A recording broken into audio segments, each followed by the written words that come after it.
দিলের ধারাবাহিকতায় তথা কন্ট্রোল পর নাজিল হইতে তাবিবত 91 চূড়া এর আগে চূড়া হুজুরাত ও পরে চূড়া তাগাবুন নাজিল হইতে বর্তমান কোরআন মাজিদে বিদ্যাত অনুযায়ী এটি 63 নং চূড়া এর আগে চূড়া তালাক ও পরে চূড়া মুলক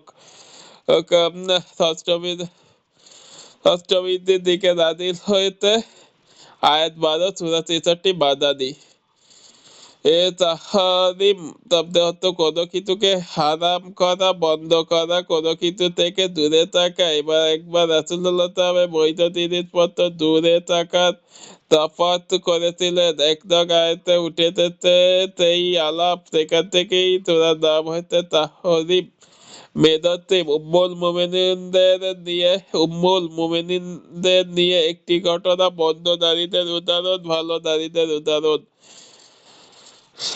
চূড়া চুরু এবং চূড়া চুরুতে রাসূল সাল্লাল্লাহু আলাইহি ওয়াসাল্লামের স্ত্রীদের আলোচনা, আর চূড়ার শেষ অংশে দুজন নবীর কথা বলা হয়েছে। অন্য চূড়ার সঙ্গে সম্পর্ক। এই চূড়ার আগে চূড়া হলো চূড়া তালাক, যাতে এতে সাধারণ নারীদের বিষয়ে আলোচনা, আর চূড়া তাহরিমে এতে বিতের নারীগণ অর্থাৎ নবী সাল্লাল্লাহু আলাইহি ওয়াসাল্লামের স্ত্রীদের আলোচনা।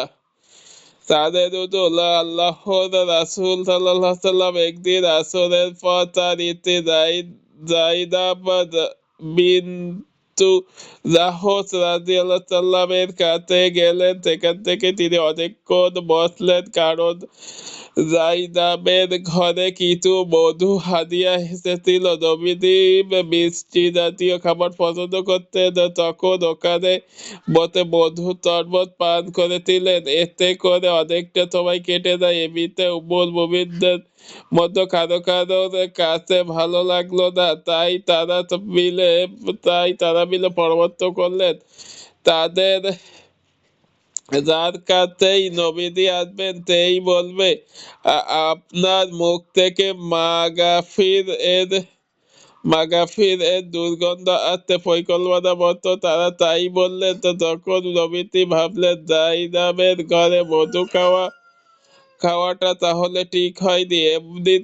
এমনিতেই নবী সাল্লাল্লাহু মুখে দুর্গন্ধ হওয়াকে খুবই অপছন্দ করতেন, তাই তিনি শপথ করলেন ওই মধু তিনি আর কখনো পান করবেন না।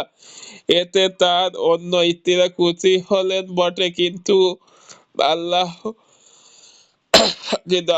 নারাজ হলেন, কারণ রাসূল সাল্লাল্লাহু আলাইহি ওয়াসাল্লাম যদি কোনো হালাল জিনিসকে নিজের জন্য হারাম করে নেন, তাহলে তার উম্মত এটিকে তাদের জন্য হারাম মনে করবে। তাই পরিষ্কারভাবে আল্লাহর একক কর্তৃত্বের বিষয়টি তুলে ধরতে এই সূরাটি নাযিল করা হয়। অর্থাৎ কোনো জিনিসকে হালাল বা হারাম করার এখতিয়ার কেবল আল্লাহর।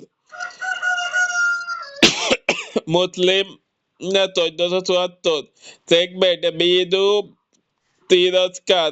সূরা শুরুতে ও নবীর বলে প্রবহত করে আল্লাহ তার রাসূলকে বিদু তিরস্কার করলেন। তিনি কেন হালাল কোনো বিষয়কে নিজের জন্য হারাম করলেন সেই প্রশ্ন করলেন। মুমিনদের প্রতি নির্দেশনা। মুমিনদেরকে নির্দেশ দেওয়া হয়েছে তারা যাতে নিজেদেরকে ও নিজেদের পরিবারের লোকদেরকে জাহান্নামের আগুন থেকে বাঁচায় আর খাঁটি তওবা করে। নারীদের আইকন। কাফির ও নারীদের জন্য উদাহরণ হলো নূহ ও লূত স্ত্রী, আর ইমানদার নারীদের উদাহরণ হলো ফিরআউনের স্ত্রী আসিয়া ও ইমরানের পরিবারের মেয়ে মারিয়াম আলাইহিস সালাম।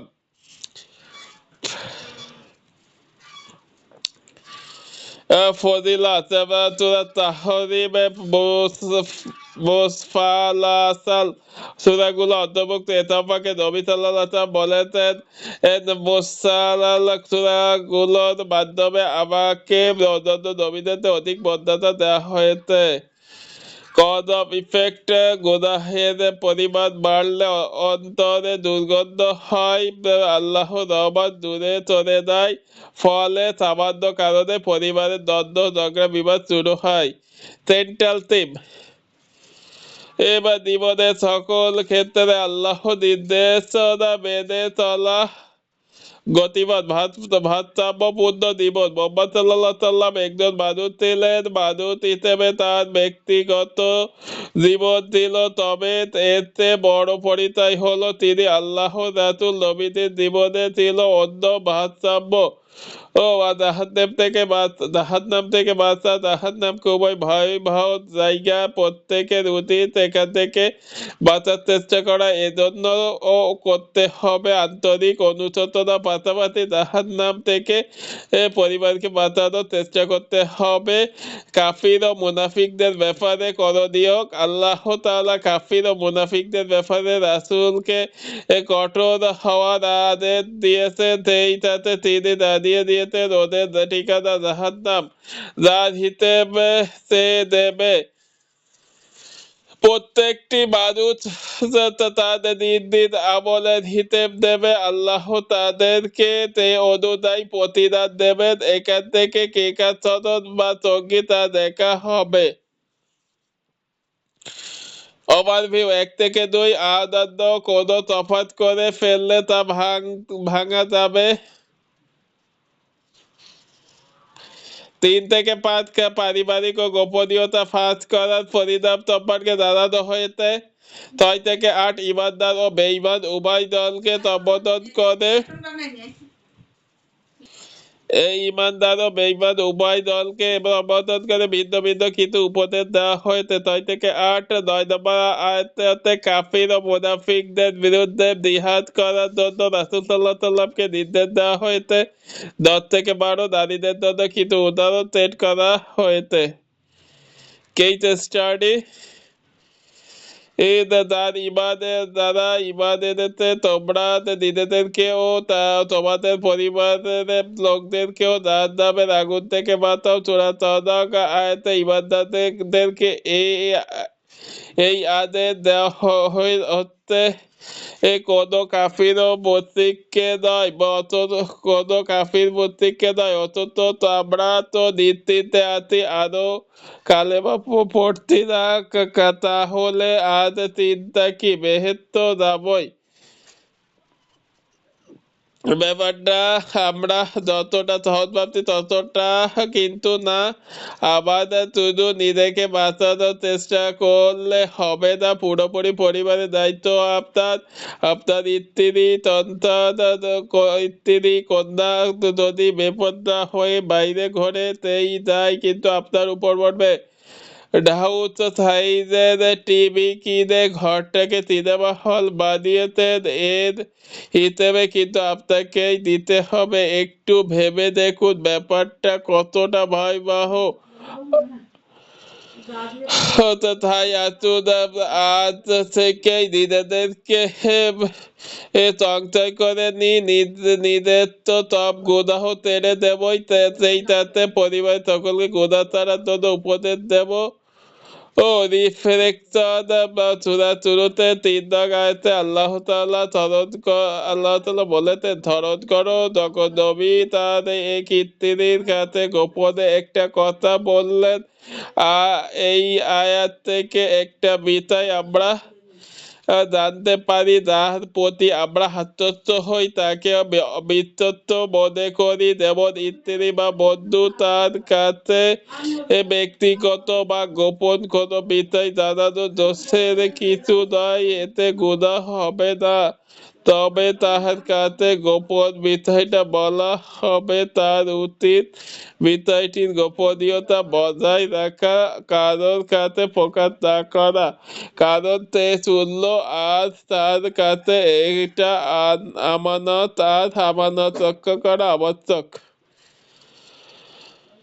রব আমাদের, তুমি তোমার পাশে জান্নাতে আমাদের জন্য একটা ঘর বানিয়ে দাও। ফিরআউনের স্ত্রী আসিয়া আল্লাহ তাআলার কাছে এই দোয়া করেছিলেন। দোয়াটি আমরা এই সূরার 11 নং আয়াতে পাই।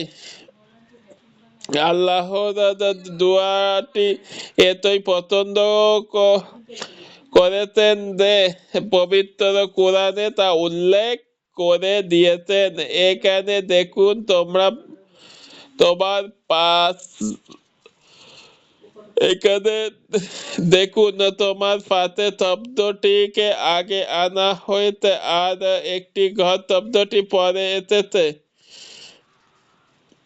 হাতিয়া জান্নাতের একটি ঘর থাকতে, তবে তার আগে প্রার্থনা করতে তাদের হয় আল্লাহর পাতে। এখান থেকে যে জিনিসটা ভাবনা সেটা হলো ঘর বাড়ি বানানোর আগে দেখতে হবে আশেপাশে কারা বাস করে, প্রতিবেশী কেমন, তাদের সাথে আমাদের নিত্যদিনে ওটা মতো চলাফেরা করতে হবে। ইবনে কাসির তাফসীর তার 326।